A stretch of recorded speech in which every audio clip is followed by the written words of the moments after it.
If you're thinking about moving to Roanoke, waiting 6 months might feel like the responsible choice. Maybe you're telling yourself, let's not rush. Let's wait till more homes come on the market, or maybe those rates will improve, or maybe we'll get a better feel for the area closer to the move. And honestly, that's a pretty normal way to think.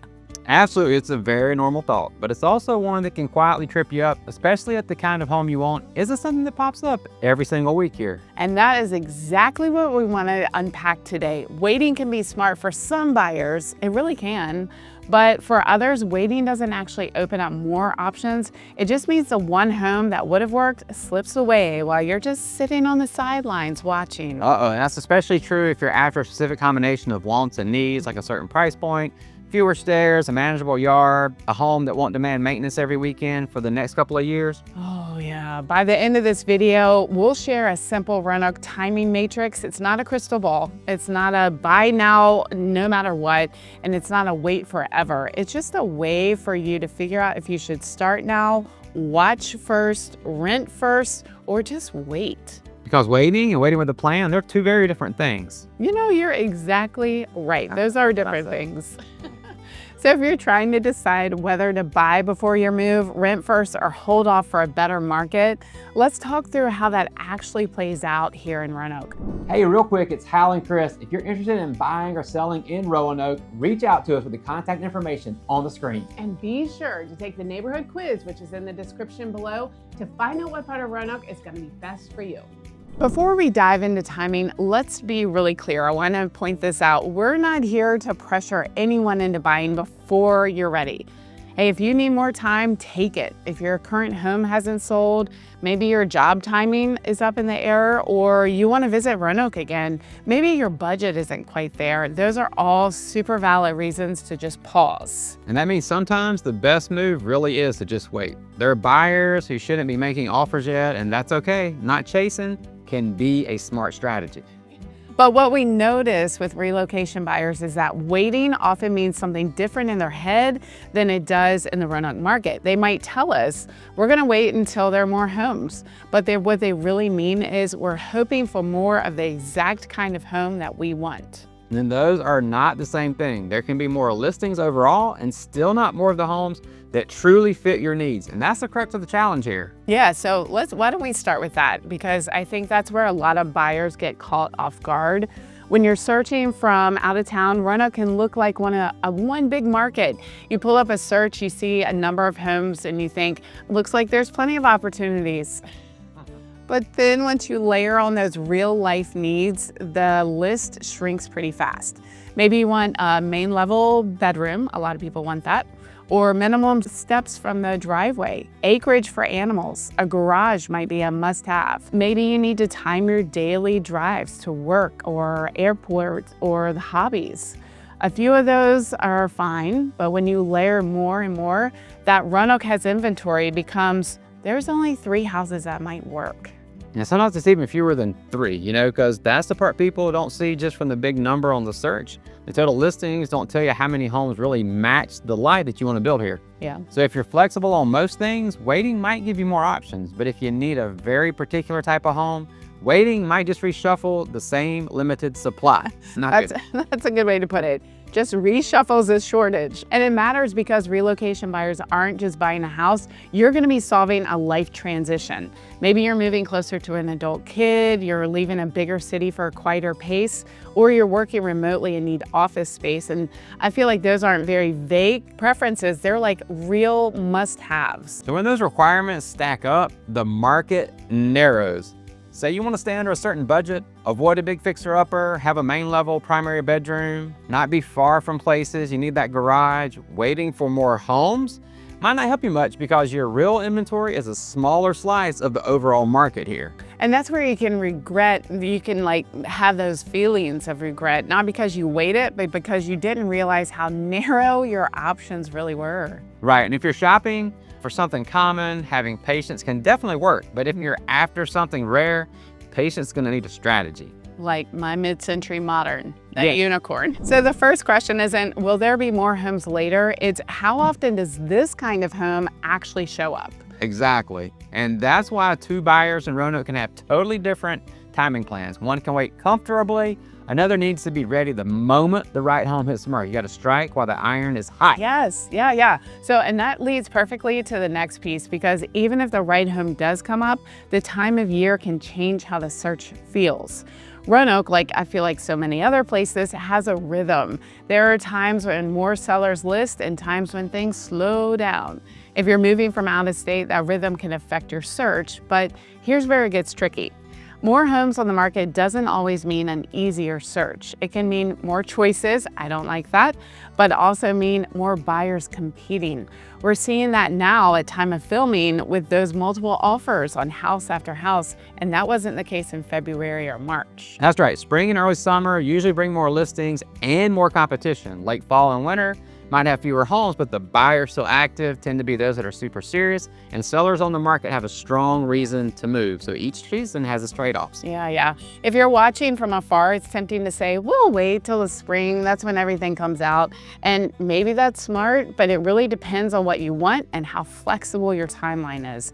If your move is tied to a job start, maybe a lease ending, selling your current home, waiting for that perfect season might squeeze your decision window. Now, that's a big one. Waiting feels calm in January, and then suddenly you got 6 weeks to buy, close, pack, move, and find the coffee filters. So coffee filters, you know what? They always do go missing. Every time it's either the coffee filters or the box with the charger. I don't make the rules. But that is the point. Timing isn't just about the market. It's about your life, you know? Waiting for more homes, but getting a tighter personal timeline might just swap one kind of stress for another. And pressure changes how buyers decide, but I don't want you to be in that pressure situation. Because if you have plenty of time, you can pass on a house that's almost right. If you have to be out of your rental in 30 days, you might start convincing yourself that almost right is good enough, and that's usually not the case. Yeah, I mean, sometimes it is. Sometimes it's just that pressure talking. So when you think about seasonality, don't just ask, when will there be more listings? Ask, when will I be in the best spot to make a calm, confident choice?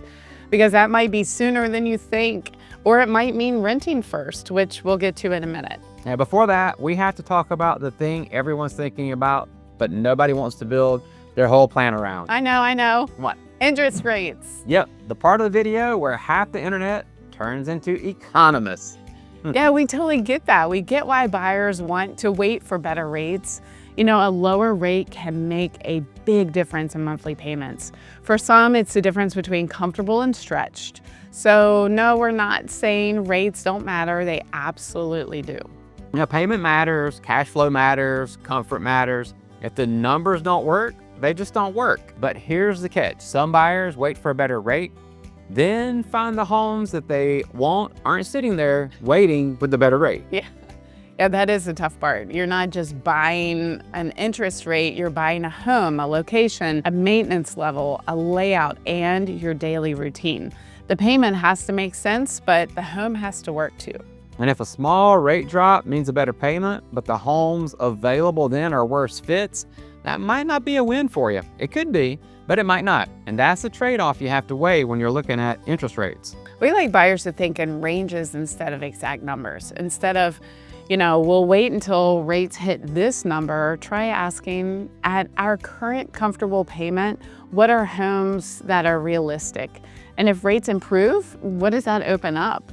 And if rates don't improve, what's our backup plan? Because hoping isn't a plan, it's a mood. A move. I feel like that needs to go in a coffee mug. Well, you know me, I'd be first in line to buy that mug. The practical takeaway, if your dream timing depends on the market doing exactly what you hope, you might be putting too much pressure on something outside of your control. But the only thing you can control is really preparation, right? Yes.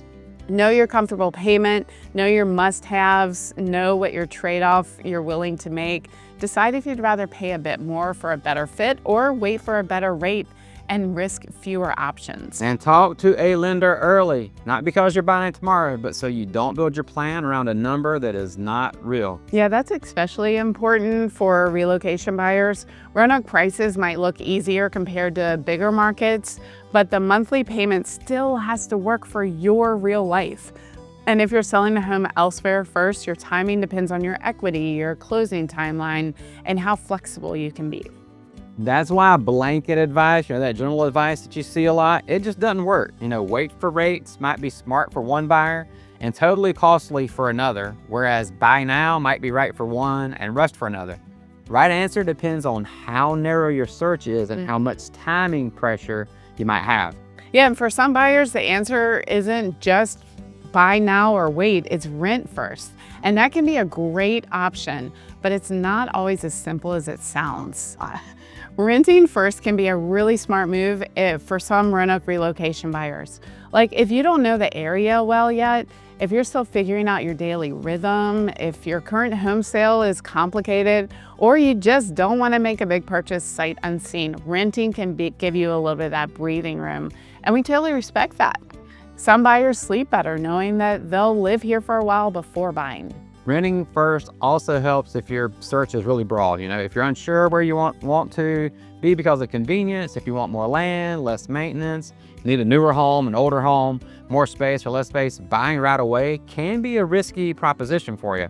It only gives you time to figure out how you actually live in the Roanoke area. Yeah, but before you make renting your default plan, there are a few things to consider. Important here. First is availability. The rental that fits your timing, your pets, your furniture, storage, and lease length may not be as easy to find as you think. Especially if you want that short-term lease that's flexible and affordable all at once, that combo can be very rare because short-term flexibility usually costs more with higher rent, less space, less storage, have to move twice maybe, and which nobody loves. And moving twice is a lot. And for out-of-state buyers, it just stretches that whole transition a little longer.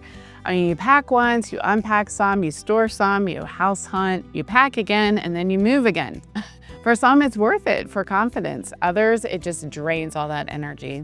Second, renting first doesn't automatically make you a better buyer unless you use that time well. We want you to be prepared. So if you rent for 6 months, but don't clarify your budget, you don't learn the inventory, you don't visit homes that fit, or you decide the trade-offs, you might reach the end of the lease feeling rushed anyway. Yeah, I mean, you're exactly right. Renting first should be active. It should help you learn and narrow down that search, not just 6 months of like, hey, we'll figure it out later. Because later has a way of becoming next week. Oh my gosh, that's so right. So if you're thinking about renting first, ask yourself, what do you need to learn during that rental period?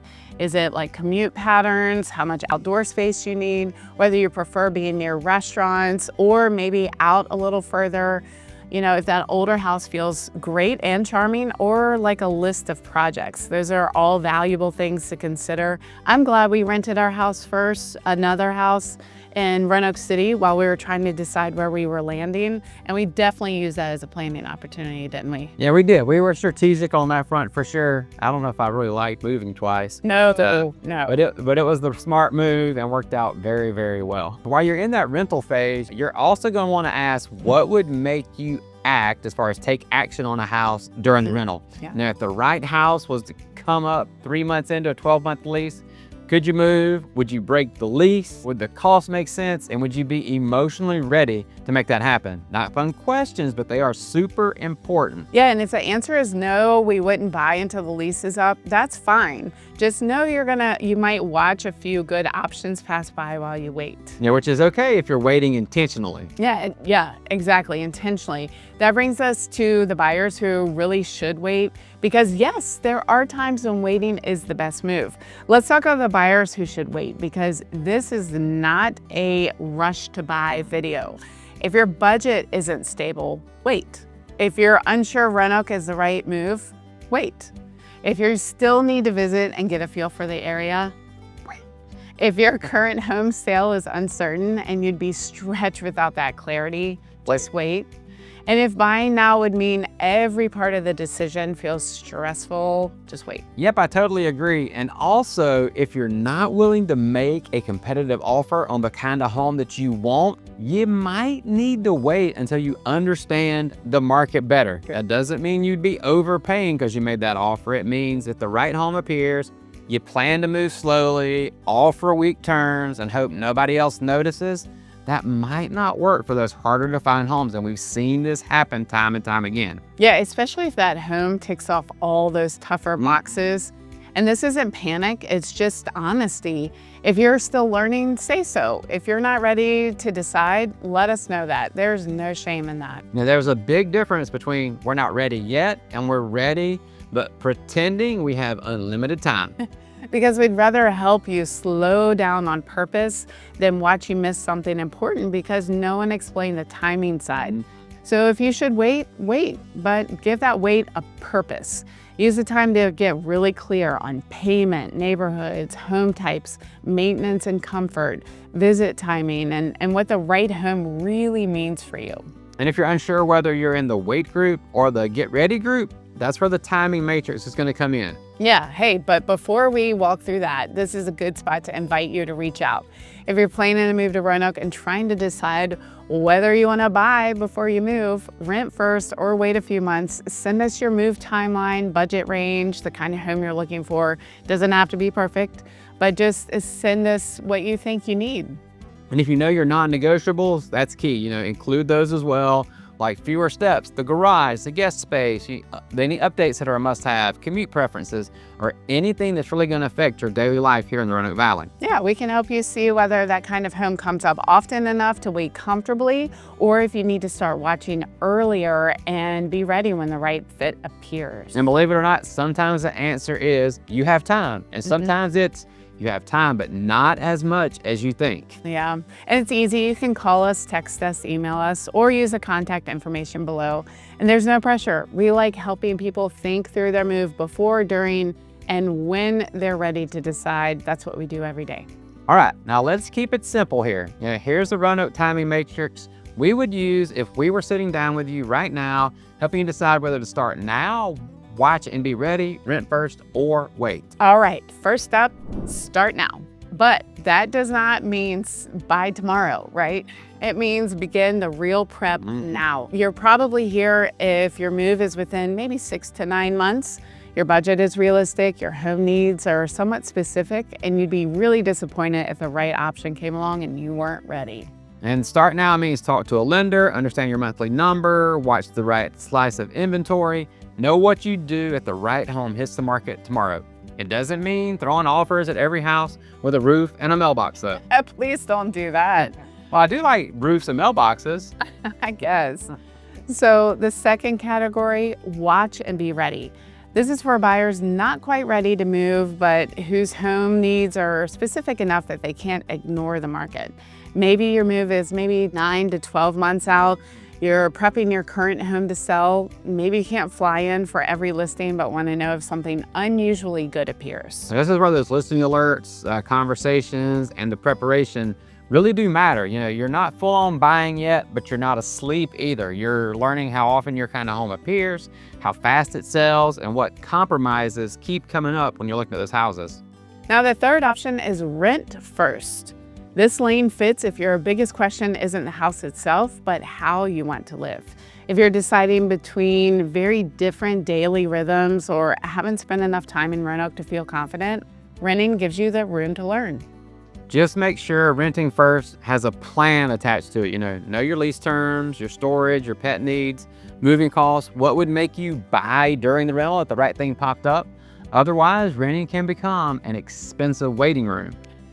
That's a good phrase, an expensive waiting room. Comfortable chairs, but still a waiting room. Okay, fourth is wait on purpose. This is different than just drifting. Wait on purpose if your budget isn't ready, your timeline is uncertain, you still need to sell, you haven't visited the area, or you're not emotionally ready. So while you wait, do the work that makes your future search easier. Get your financing clear, visit the area, narrow your home type, learn your maintenance comfort, decide what trade-offs you will accept because you're not going to find the perfect house. And then when the timing changes, you're not starting from zero.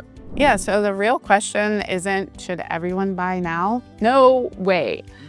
It's what kind of waiting are you doing? Are you preparing, learning, watching the right homes, giving yourself space to make calm choices? Or are you just hoping that 6 months from now, the perfect house comes up, the perfect price, the perfect rate, and all that timing lines up? Poof, which would be nice. That would be so lovely. I would like that. Yeah, and we would all enjoy that market for sure. Yeah, but most buyers need a more realistic plan. So if you take one thing from this video, let it be this: waiting isn't automatically wrong, but buying sooner isn't automatically right. The best timing depends on how your specific needs are, how flexible your life is, and how often homes like yours actually come up here. And if your home search is narrow, don't wait passively. Watch early, learn early, get ready early. Then you can still be patient, but patient with information. Yeah, I feel like that's the sweet spot. If your timing depends on budget, your next step should be to watch our video on what 500 to 700,000 buys you in Roanoke if you need more space. Because I feel like before you can decide whether waiting helps, you need to know what your budget actually does here. Yeah, that video will help you see real trade-offs on a real price range, so you're not making timing decisions based on guesses or photos from 3 states away. And if you're thinking about moving to Roanoke, reach out anytime. We'd love to help you think through timing, home type, and what makes sense for your move. And if you're waiting, at least make the waiting count. Exactly. We'll see you on the next video.